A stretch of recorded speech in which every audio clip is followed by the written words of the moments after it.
Apreciados hermanos, explico la palabra del domingo 20 del tiempo ordinario. La primera lectura es del libro del profeta Jeremías, capítulo 38, versículos 4 a 10. Jeremías es lanzado en un pozo con lodo. El contexto es el de la invasión de Asiria al reino de Judá. En el año 586 a.C., el ejército de Nabucodonosor rodea la ciudad de Jerusalén y no hay ingreso de alimentos y por tanto la gente muere de hambre. Pero el ejército de Judá quiere mantener la resistencia ante el ataque. Por su parte, el rey Sedecías no tiene valor para oponerse a sus jefes militares. Únicamente el profeta Jeremías ve la situación con claridad. Ve que es inútil hacer resistencia con las armas al enemigo y sugiere que el ejército se rinda ante el invasor. Esta es la causa del odio contra el profeta.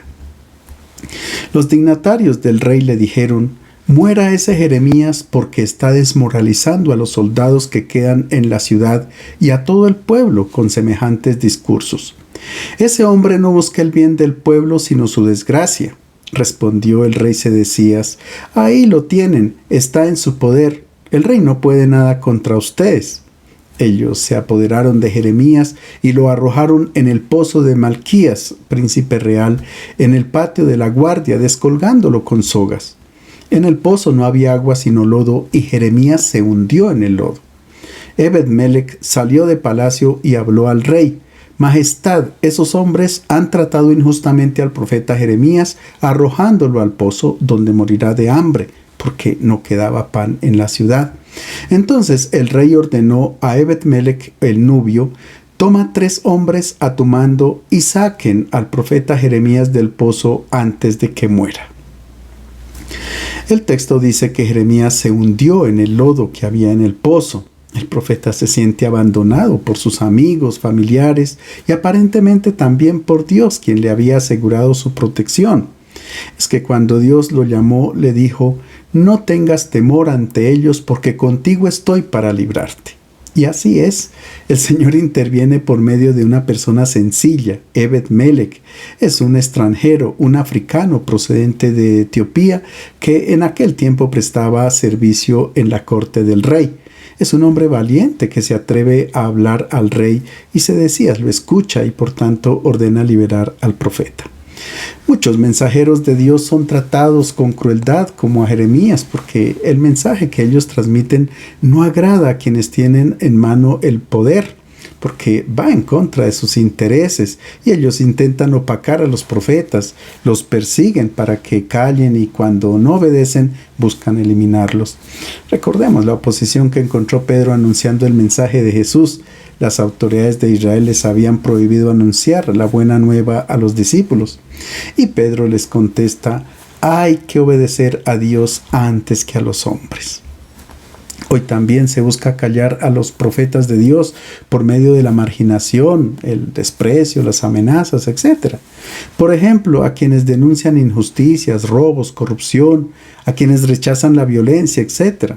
Incluso esto puede pasar en la comunidad cristiana cuando algunos hermanos son atacados porque proponen vivir el evangelio con autenticidad y audacia, sin privilegios de ninguna clase, buscando en todo momento actuar como lo hizo Jesús.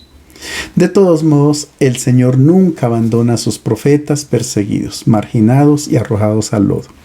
Él está siempre a su lado e interviene como en tiempos de Jeremías por medio de personas humildes, honestas, valientes, como fue el caso del siervo de la corte de Sedecías, el etíope Ebed-Melech.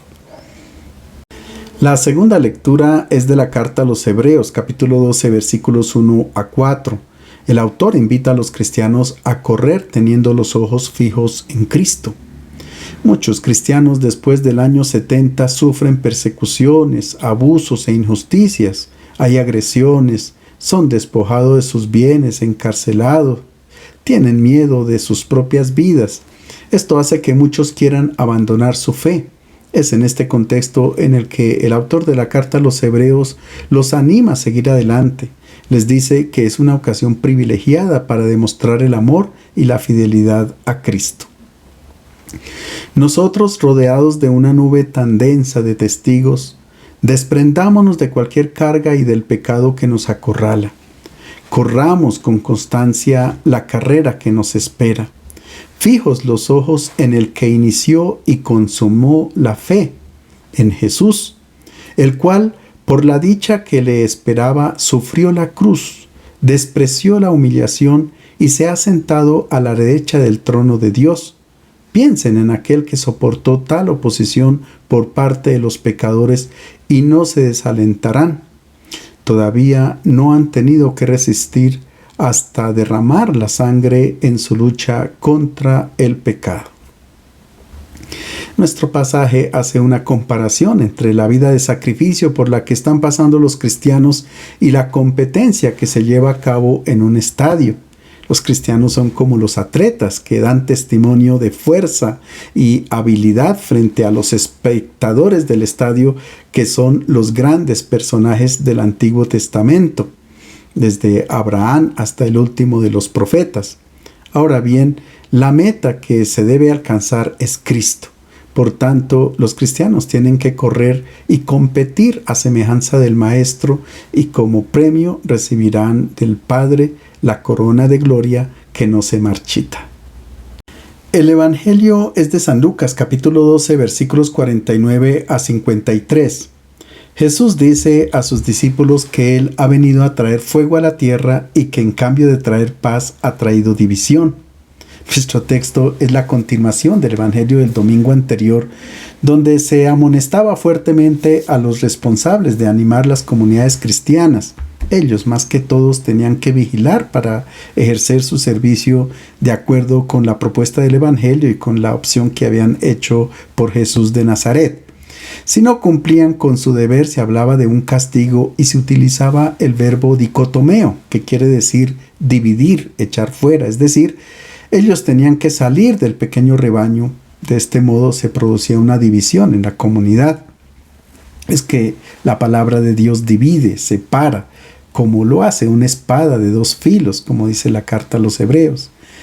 Es la misma división de la que habla el Evangelio de Mateo, cuando el Señor separa las ovejas de los cabritos, es decir, separa entre quienes como ángeles han hecho obras de misericordia y los cabritos, que son aquellos que han cerrado su corazón a las necesidades de los hermanos. El relato de hoy también habla de división, pero no de la que sucederá al final de los tiempos, sino de la que comienza hoy con la propuesta radical del Evangelio. Escuchemos la primera parte. En aquel tiempo dijo Jesús a sus discípulos: vine a traer fuego a la tierra, y cómo desearía que ya estuviera ardiendo. Tengo que pasar por un bautismo, y qué angustia siento hasta que se haya cumplido. Para comparar su misión en este mundo, Jesús emplea dos imágenes. La primera es la del fuego. Él ha venido a traer fuego sobre la tierra.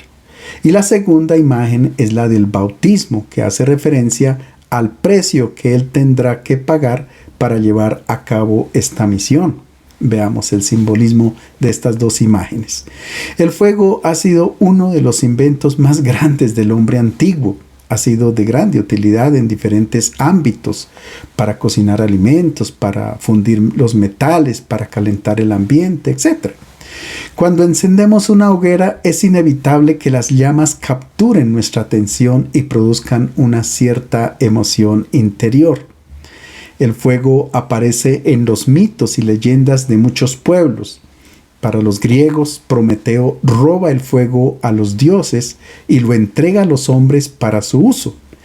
Pero luego, por haber hecho esto, es castigado por Zeus. Esto indica que desde tiempos muy antiguos el hombre ha relacionado el fuego con Dios, con lo celeste o con lo divino. Desde luego que esta imagen del fuego aparece frecuentemente también en la Biblia, al menos unas 400 veces. En hebreo, fuego se dice esh, y su sonido pareciera indicar el ruido que hace la candela. También la Biblia relaciona el fuego con la divinidad.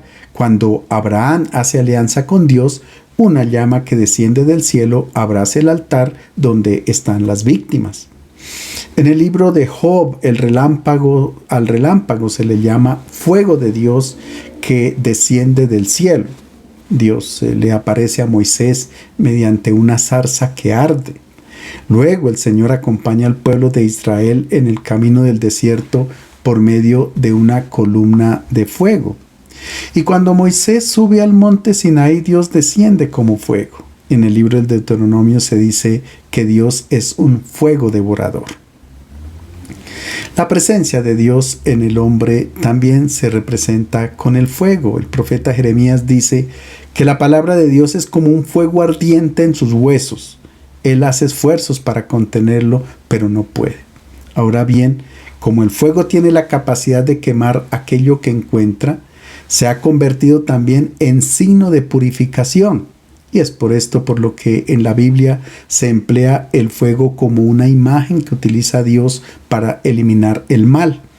Debido a la falta de hospitalidad y a la corrupción moral, Dios hace que caiga fuego del cielo sobre Sodoma y Gomorra, que quedan reducidas a cenizas.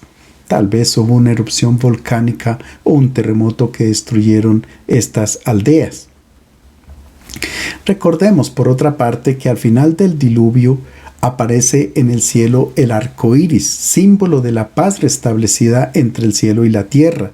Y Dios jura: el diluvio no volverá a destruir la vida, ni habrá otro diluvio sobre la tierra. Desde esta promesa nace y se difunde en Israel la convicción de que para purificar el mundo de la maldad, Dios no se serviría ya más del agua, sino que utilizaría el fuego. Como dice Isaías capítulo 66, el Señor va a juzgar con su fuego a todo mortal. En el Nuevo Testamento, esta imagen del fuego la encontramos en la predicación de Juan el Bautista. Cuando se refiere a Jesús dice: el que viene detrás de mí es más poderoso que yo. Él los bautizará con el Espíritu Santo y con fuego. El bieldo está en su mano y limpiará completamente su era, y recogerá su trigo en el granero, pero quemará la paja en fuego inextinguible. Es decir, Juan anuncia que Jesús traerá un fuego que purificará del mal, y por consiguiente esta es una buena noticia. Ahora podemos relacionar este pasaje con las palabras que pronuncia Jesús en nuestro texto. Él ha venido a traer fuego a la tierra y está inquieto por verlo encendido. No se trata de un fuego que castiga, destructor de las personas, sino un fuego purificador. Recordemos el fuerte regaño que Jesús dirige a los hijos de Zebedeo, a Santiago y Juan, cuando querían que descendiera fuego sobre los samaritanos por no haberlos acogido durante su viaje a Jerusalén. Jesús no quiere saber nada ni oír hablar de esta clase de fuego. No se trata de un fuego que destruye a las personas malvadas, sino de un fuego que destruye el mal que hay en las personas. Por otra parte, de ninguna manera se puede relacionar este fuego con el infierno, del cual Jesús nunca habló. Algunos piensan que el mal del mundo se acaba si se elimina a las personas que lo cometen, pero si se elimina a las personas que hacen el mal, es decir, a los pecadores, no quedaría nadie sobre la tierra. En Mateo 13, cuando se habla de la parábola del trigo y la cizaña, se dice que cuando cosechen el trigo junto con las cizañas, éstas serán arrancadas y arrojadas para que se quemen en el fuego.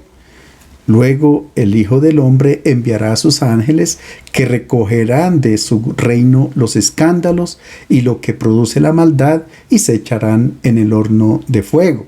Por tanto, las cizañas al plural, porque son muchas, las que serán quemadas no son las personas, sino las cizañas que están dentro de las personas y que crecen junto con el buen trigo. En algunos habrá abundante trigo bueno y pocas cizañas. En otros, poco trigo bueno y abundantes cizañas. San Pablo enumera estas cizañas cuando habla de las obras de la carne en Gálatas capítulo 5, inmoralidad, impureza, sensualidad, idolatría, hechicería, enemistades, pleitos, celos, enojos, rivalidades, disensiones, sectarismos, envidias, borracheras, orgías y cosas semejantes, etc. El trigo y la cizaña crecen juntas. Esta es nuestra condición humana, pero la buena noticia es que estas cizañas serán quemadas por el fuego que trae Jesús al mundo. Repito, es buena noticia, es evangelio. No sería una buena noticia pensar que las personas pecadoras serán quemadas, vueltas cenizas porque se equivocaron. Jesús emplea esta imagen del fuego también en la parábola de la vid y los sarmientos. En San Juan capítulo 15 dice: el que no permanece en mí es desechado como rama inútil y se seca. Todas esas ramas se juntan en un montón para quemarlas en el fuego. Estas ramas no son las personas malas las que se deben tirar al fuego y ser quemadas. Es aquella rama improductiva que está presente dentro de nosotros o en medio de nosotros, porque no tiene linfa para que la haga vivir, es decir, no tiene el espíritu de Jesús. Ahora bien, su espíritu es un fuego que quema todo aquello que de negativo hay en nosotros. Chismes, cosas vanas, orgullo, venganza, deseos de poder, de dominio, corrupción, etc. Cuando el fuego que trae Jesús entra en nuestra vida, toda esa parte negativa se destruye y solo queda espacio para las acciones que producen amor. San Pablo dice que la obra de cada uno será probada por el fuego, y si la obra de alguno es consumida por el fuego, sufrirá pérdida. Sin embargo, él será salvo. La segunda imagen que utiliza Jesús en nuestro pasaje es la del bautismo. El evangelista afirma que Jesús está angustiado hasta que no se lleve a cabo este bautismo. Pero el verbo griego que se utiliza es synehomai, que no traduce exactamente estar angustiado, sino que significa estar dominado por un fuerte deseo. Jesús quiere profundamente que se lleve a cabo este bautismo. Ahora bien, la imagen del bautismo está en relación directa con el fuego. La palabra bautizar significa sumergir. Y Jesús dice que para comenzar este incendio, Él tiene que ser bautizado, es decir, sumergido en las aguas de la muerte. Paradójicamente, estas aguas han sido preparadas por los adversarios de Jesús, por las autoridades políticas y religiosas de Israel. Ellos querían apagar para siempre el fuego de su palabra, de su amor y de su espíritu. Pero Dios liberó a Jesús de estas aguas oscuras de la muerte con la resurrección. Y por tanto, desde el día de Pascua se ha dado comienzo al mundo nuevo y al hombre nuevo, movido por el Espíritu Santo, por el Espíritu de Jesús, que es un fuego. Creo que ahora comprendemos perfectamente la exclamación del Maestro. Cómo deseo que este fuego arda rápido y con intensidad para quemar las cizañas que están presentes en el corazón de cada ser humano. También ahora comprendemos por qué Lucas presenta la llegada del Espíritu Santo sobre la comunidad cristiana en Pentecostés con un fuego que entra en todos aquellos que han dado la adhesión a Cristo. A este punto esperaríamos que se llevaran a cabo todas las promesas del Antiguo Testamento y se estableciera la paz sobre la faz de la tierra, en particular la paz paradisíaca de la que habla el profeta Isaías. El lobo morará con el cordero y el leopardo se echará con el cabrito. El becerro, el leoncillo y el animal doméstico andarán juntos y un niño los conducirá. O también que se cumpliera la profecía mesiánica, porque un niño nos ha nacido, un hijo se nos ha dado, y se llamará Príncipe de Paz, y su reino no tendrá fin. Pero en vez de esta paz, Jesús anuncia otra cosa. ¿Piensan que vine a traer paz a la tierra? No he venido a traer la paz, sino la división.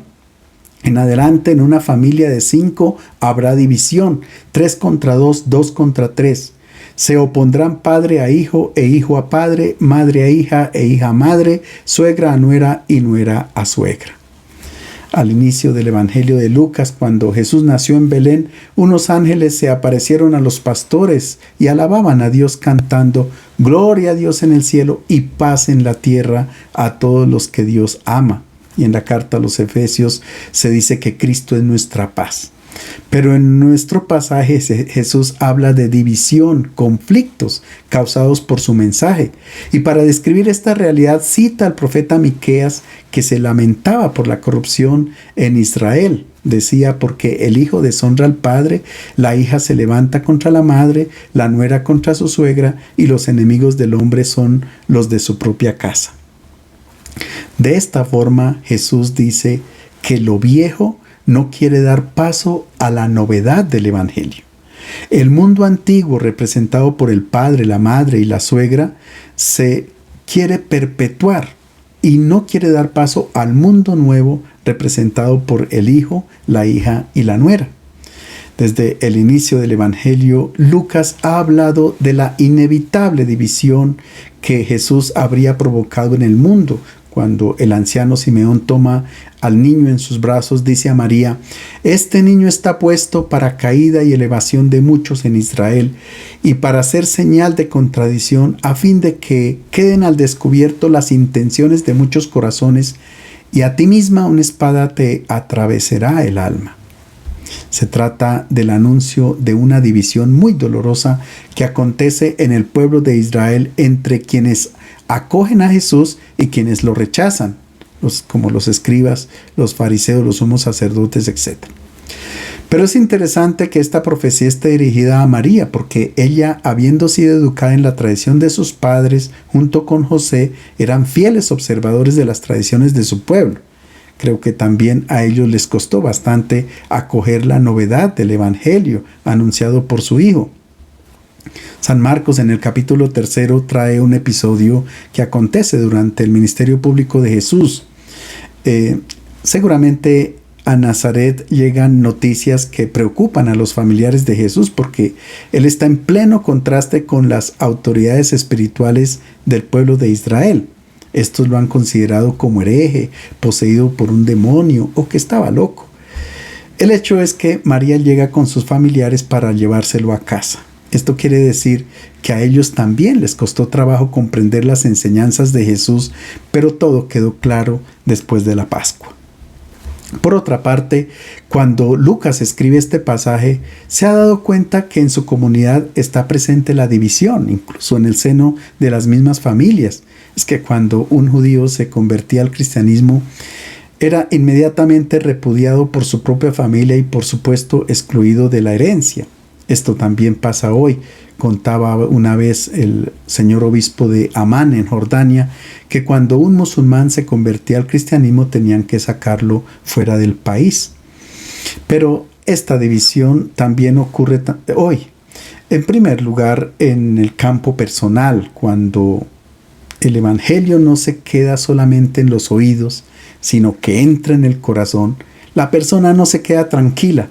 Hay una agitación interior porque tiene que luchar contra los egoísmos que se camuflan, luchar contra el orgullo, la vanidad, el querer dominar sobre los demás, etc.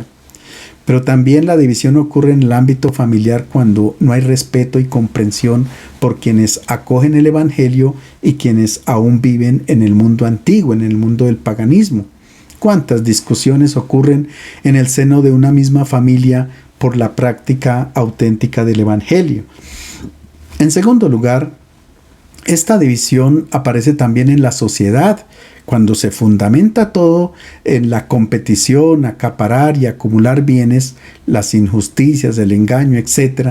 El Evangelio se convierte en una hoguera que quiere acabar con el mal en la sociedad, con las estructuras injustas, con las condiciones deshumanas, discriminatorias, la corrupción, la construcción de armas, etc. En tercer lugar, esta división está presente también en la comunidad cristiana. Cuando algún hermano es más sensible que otro y acoge con más rapidez la novedad del Evangelio, él tiene que luchar contra ciertas imágenes falsas de Dios, ciertas tradiciones y prácticas religiosas que no dejan crecer la espiritualidad y opacan el mensaje evangélico. Pero en medio de estos conflictos, que son muchas veces saludables en la mayoría y un poco dolorosos también, se va tejiendo la nueva vida en Cristo, como el dolor de un parto que se olvida inmediatamente apenas la criatura ve la luz. Desafortunadamente, la liturgia de hoy no trae la conclusión de nuestro pasaje, pero es importante que lo escuchemos porque Jesús termina invitando a descubrir los signos del mundo nuevo.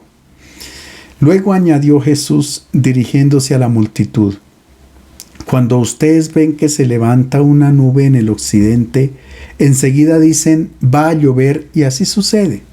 Y cuando sopla el viento del sur dicen va a hacer calor y así sucede. Hipócritas, ustedes saben interpretar la apariencia de la tierra y del cielo. ¿Cómo es que no saben interpretar el tiempo actual? ¿Por qué no juzgan por ustedes mismos lo que es justo? Si tienes que ir con un adversario al magistrado, procura reconciliarte con él en el camino, no sea que te lleve por la fuerza ante el juez y el juez te entregue al alguacil y el alguacil te mete en la cárcel. Te digo que no saldrás de allí hasta que pagues el último centavo. Jesús se dirige a las multitudes y nota que ellas son muy hábiles para predecir el tiempo presente, pero no se dan cuenta que con la llegada del Evangelio hay signos inequivocables y prodigiosos que indican el nacimiento de una nueva era. Es que donde el mensaje de Jesús llega, cesan las guerras, las injusticias, la violencia y hay armonía entre los hermanos. Ahora Jesús propone una similitud, la reconciliación con el adversario antes de ir al juicio. Paradójicamente, como dice el padre Armelini, este adversario con el que nos tenemos que reconciliar o ponernos de acuerdo es el mismo Evangelio. Por ejemplo, si yo quiero tomar venganza por un mal recibido, el Evangelio se ubica como adversario para no permitir que yo lo haga. Inmediatamente resuenan las palabras de Jesús: amen a sus enemigos, hagan el bien a los que los odian, bendigan a los que los maldicen y oren por los que los maltratan. Si alguien te pega en una mejilla, ofrécele también la otra. Si tengo la codicia, el afán de acumular bienes, incluso cometiendo injusticias, el adversario, que es el Evangelio, se opone y dice: a todo el que te pida algo, dáselo. Si alguien toma de ti lo que no es suyo, no le pidas que te lo devuelva. Presten sin esperar nada a cambio. Sean compasivos como su Padre es compasivo. Si alguien quiere ser infiel, el Evangelio se le opone y le dice: cualquiera que mira con deseo a una mujer ya cometió adulterio con ella en su corazón. Si alguien quiere cometer un fraude o un acto de corrupción, el Evangelio se le opone y le cita lo que dijo Zaqueo en el momento de su conversión: daré, Señor, la mitad de mis bienes a los pobres, y si en algo defraudé a alguien, le devolveré el cuádruplo. Si alguien quiere extorsionar o calumniar a una persona o robar aprovechándose de su profesión, el Evangelio le dice: no hagan extorsión a nadie, no hagan denuncias falsas y conténtense con su salario. Siempre habrá una palabra del Evangelio o de la Sagrada Escritura que hace de adversario, de ahí la necesidad de conocer muy bien el texto sagrado. Jesús nos invita a ponernos de acuerdo con el Evangelio para que no lleguemos donde el juez y sea el mismo Evangelio el que nos acuse cuando ya sea demasiado tarde para reparar el mal que hicimos. Es una parte de la vida que se ha perdido, desperdiciado y que ya no se puede recuperar porque se perdió la oportunidad de ofrecer el amor incondicional propuesto por Jesús. Les deseo un feliz domingo.